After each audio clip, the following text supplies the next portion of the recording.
Generations passed after Eden.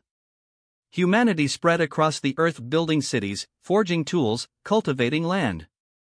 Civilization advanced quickly. Intelligence increased. Strength increased. Population exploded. But something else spread even faster. Corruption. Violence became normal. Power determined morality. The strong dominated the weak. Bloodshed filled the land. Human hearts grew darker with each generation. What began as disobedience had become a culture of evil. People no longer merely sinned, they celebrated it. Every imagination of the human heart leaned toward destruction. Pride replaced humility. Desire replaced conscience. Fear replaced love. And heaven watched. God, who had created humanity for relationship, now saw his creation tearing itself apart. Scripture describes it with heartbreaking clarity: the earth was filled with violence. Not isolated incidents. Systemic brutality. Oppression. Murder. Exploitation. Cruelty without remorse. And God grieved. Not anger first. Grief. Like a father watching his children destroy themselves. But justice cannot ignore evil forever. Judgment was coming. Yet in the middle of global corruption, one man stood apart. Noah. Not perfect, but faithful. He walked with God when no one else cared to listen. While society mocked righteousness, Noah preserved it. While others chased power, he pursued obedience. God spoke to him. Not in thunder. Not in terror. But with solemn clarity. The end of all flesh has come before me. I will destroy them with the earth. Noah did not argue. He listened. Then came instructions that sounded impossible. Build an ark. Not a boat for fishing. Not a vessel for rivers. A massive ship on dry land. Dimensions precise. Materials specified. Structure designed to survive a catastrophe no human had ever seen. There had never been rain like what was coming. Noah began building.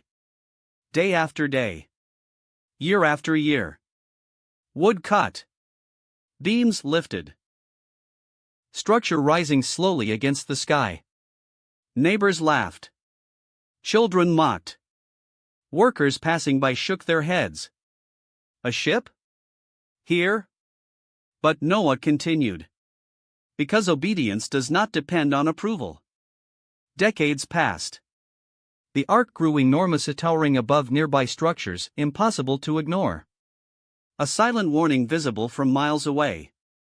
During those years, Noah preached. Repent. Turn back. Judgment is coming. But people had heard warnings before: storms that passed, disasters that faded. Life felt stable. The sun still rose. Crops still grew. Why fear something unseen? So they ignored him. Until the day the animals came. Pairs began arriving from every direction. Birds filled the sky. Herds moved across plains. Predators walked beside prey without attack. Instinct guided them, not fear. People stopped laughing. Something unnatural was happening. One by one, the animals entered the ark. Still, many refused to believe. Then God told Noah to enter. Noah, his wife, his 3 sons, and their wives, 8 souls total, stepped inside the massive vessel. And then something chilling occurred. God shut the door. Not Noah. Not human hands. Divine closure. For 7 days, nothing happened. Silence. The world watched the sealed ark sitting motionless. Perhaps mockery returned. Where is this flood? Then the sky changed. Clouds gathered, darker than any storm before. Winds shifted unpredictably. Pressure filled the air like the earth itself was holding its breath. Thunder rolled, not distant, but constant. And then rain fell. At first, ordinary. Then relentless. Sheets of water hammered the ground without pause. Rivers swelled instantly. Lowlands flooded within hours. But the rain was only part of it. The fountains of the deep burst open. Water erupted from beneath the earth, geysers, fractures, subterranean oceans released with explosive force. The ground itself split apart. Cities collapsed as foundations dissolved. Mountains shook. Panic spread. People ran for higher ground, clutching children, valuables abandoned in desperation. Animals screamed. Structures crumbled. Entire regions disappeared beneath rising water. The ark lifted. Slowly at first, creaking, groaning, straining under pressure. Then it floated free. Inside, darkness. The sound of rain pounding on wood. The cries of animals. The terrifying awareness that everything outside was dying. Outside, chaos intensified. Boats overturned. Trees uprooted. Debris collided violently in raging currents. Those who had mocked now begged for rescue, but the door could not be opened. Judgment had begun. Days turned into weeks. Water swallowed hills, then mountains, then everything. Nothing remained visible except endless waves beneath a storm-black sky. All life outside the ark perished. Not because God delighted in destruction, but because violence had consumed the world beyond repair. Inside the ark, survival meant endurance. The air thick with animal breath. Constant motion. Supplies carefully rationed. Fear lingering in every heart. Noah could not see the future. Only obedience behind him and uncertainty ahead. 40 days of rain. But the waters remained for months. Drifting across a world erased. Eventually, the rain stopped. Clouds thinned. Sunlight pierced the gray sky for the first time in over a month. Still, water stretched endlessly in every direction. Time passed slowly. Then one day, a jolt. The ark had grounded. Not on land visible yet, but on a mountain beneath the surface. Weeks later, peaks emerged. Noah released a raven, it flew back and forth, never settling. Then a dove. It returned, nowhere to land. 7 days later, he released it again. It came back with an olive leaf. Life had returned. Hope entered the ark before they ever stepped outside. Finally, the dove did not return. Land was dry. God spoke. Come out. The door opened to a silent world. No cities. No crowds. No civilization. Only vast, clean earth, washed, renewed, empty. Noah stepped onto soil that no human had walked since before the flood. The first thing he did was not explore. He worshipped. An altar built. Gratitude offered. Recognition that survival was not luck, it was grace. And God made a promise. Never again would a flood destroy all life. As a sign, he placed a bow in the clouds. The rainbow. Not merely beautiful. A covenant. A reminder that judgment had occurred, but mercy would continue. Humanity would begin again. Not from perfection, but from preservation. 8 people carried the future of the world. Yet the deeper truth remained. The flood was not just about water. It was about the seriousness of evil. And the persistence of grace. Because even after judgment, God chose restoration. And every rainbow since has whispered the same message across the sky. Destruction is not the final word. Hope is. After the flood, humanity multiplied. The earth was repopulate. Nations spread across the plains. And for a time, the people shared one language, one voice, one understanding. Communication flowed freely. Ideas sparked rapidly. Innovation thrived. But alongside unity grew ambition. Not simple ambition, pride. A sense that humans could achieve anything without God. that their intellect, strength, and numbers alone could secure destiny. It began quietly. First in conversation. "We are many," one leader said. "We can build something lasting. We can reach the heavens," another replied. "Show the world our power." The idea spread. It sounded inspiring. A monument, a city to unify all people. A tower that would rise so high it would touch the sky. A testament to human achievement, human ingenuity, human glory. And so, the people gathered. Bricks were made from clay, baked thoroughly to endure. Mortar mixed with bitumen. Materials transported tirelessly. Each layer stacked higher, reaching further toward the clouds. The tower grew. Day by day. Generation by generation. The people celebrated their strength, their unity, their cleverness. But as the tower climbed, so did arrogance. Voices began to change. Not all were aligned with truth. "See what we have done," they boasted. "We do not need God. We are sufficient." They imagined immortality through their creation. A monument to human genius, not divine blessing. Pride hardened their hearts. From heaven, God looked. He did not need the tower. He did not need the city. He did not need humanity to glorify him through fear. He had given freedom. He had given choice. And choice carries consequences. God saw that if left unchecked, humanity's pride would lead to rebellion, a new attempt to rival heaven itself. They would place their own ambition above obedience, their own glory above divine purpose. So God acted. Not with immediate destruction, but with wisdom. He confused their language. A subtle but profound shift. Suddenly, words that had flowed freely became unintelligible. Commands misunderstood. Instructions misinterpreted. Plans that had taken years now stalled. Frustration spread quickly. Confusion. Workers turned against each other. Arguments erupted.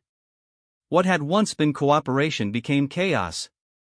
Teams that built walls side by side now shouted incomprehensible words, unable to align. The city faltered. The tower never reached the heavens. The ambition that had united them now divided them. People fled in different directions. Groups scattered across the earth. They carried with them fragments of knowledge, memory of the tower, and a sense of lost unity. And the city, incomplete, unfinished, abandoned, became known as Babel. Because there, God confused the language of the whole world. Humanity's pride had been challenged. Ambition restrained. Yet the lesson was subtle. Not punishment alone, but perspective. God's plan remained intact. Unity without humility is fragile. Achievement without obedience is hollow. Glory without God is fleeting. The scattered peoples went on to populate nations. Different languages emerged. Different cultures formed. Different paths followed. Yet the memory of the tower lingered. A reminder of the danger of pride. A testament to the power of God. A story whispered through generations. And across the world, even today, the ruins of ambition echo. Human effort can reach heights. But only God can secure eternity. After the Tower of Babel, humanity was scattered across the earth. Nations formed. Languages multiplied. Cultures diverged. Yet amidst this dispersed world, one man would emerge whose life would shape the destiny of nations. His name, Abraham. Originally Abram. A man called not by power, but by faith. God spoke to him in Ur of the Chaldeans. A voice not heard by ears alone, but felt deep within the soul. Leave your country, your family, and your father's house. Go to the land I will show you. No maps. No compass. Only promise. Only trust. Only the unseen. Abram obeyed. Not immediately understanding. not questioning the hardships ahead. But responding to God's call, he stepped forward. Lot, his nephew, accompanied him. Flocks and servants followed. And together, they embarked on a journey of faith that would stretch across deserts, rivers, and mountains.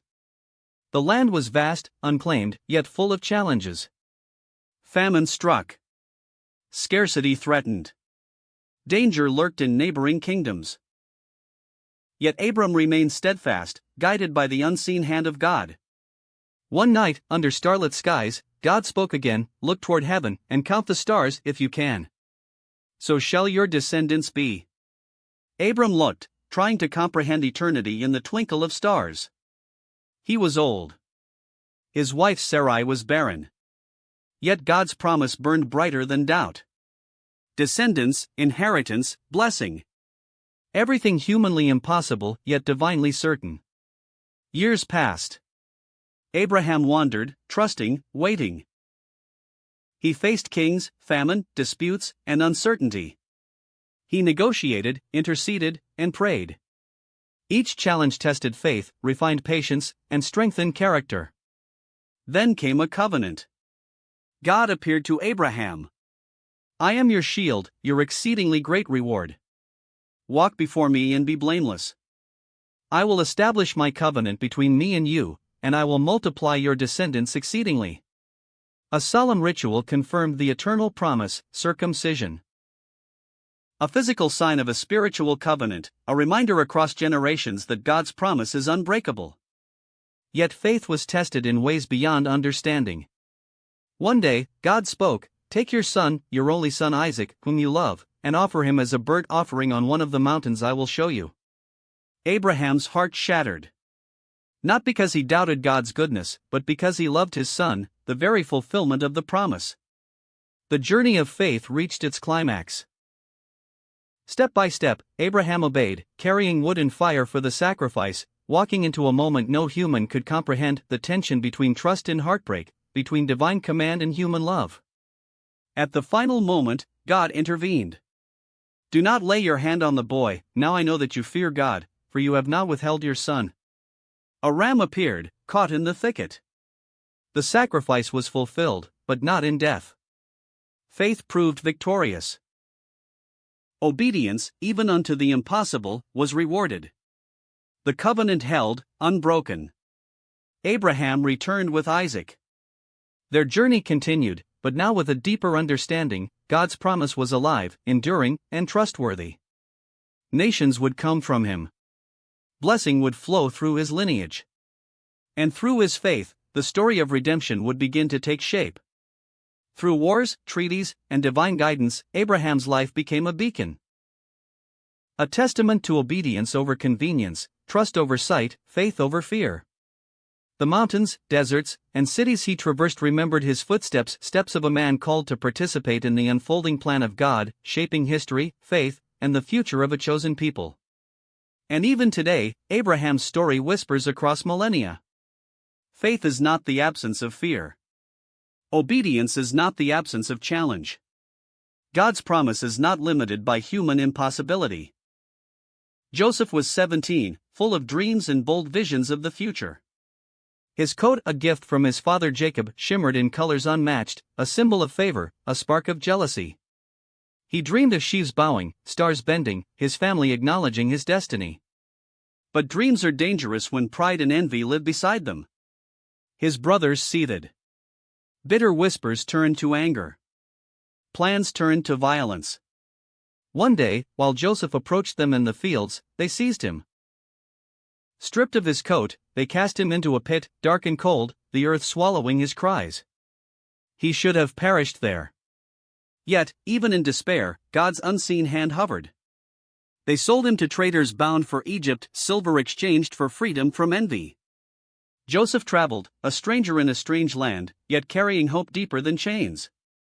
He entered Potiphar's house, rising swiftly in trustworthiness and wisdom, honored for skill and integrity. But temptation never rests. Potiphar's wife desired him. She called, she pleaded, she threatened, and when Joseph refused, upright and loyal, she accused him falsely. Darkness returned. Joseph was cast into prison, walls echoing betrayal, chains marking injustice. Yet even in confinement, God's presence never left. Joseph interpreted dreams for fellow prisoners, the chief cupbearer and baker, and his interpretations proved true. Time passed, but one dream lingered. Pharaoh's own visions of 7 fat cows devoured by 7 lean ones, 7 healthy years of grain consumed by 7 thin, scorched. No one could interpret. Then the cupbearer remembered Joseph. Pharaoh summoned him. Joseph entered the royal court calm, confident, filled with divine insight. God will give Pharaoh an answer, he said. The interpretations astonished all. 7 years of abundance would be followed by 7 years of famine. Joseph proposed a plan. Store surplus grain, prepare the nation. Pharaoh saw wisdom not in strength, not in lineage, but in discernment guided by God. He placed Joseph over all of Egypt, second only to the Pharaoh himself.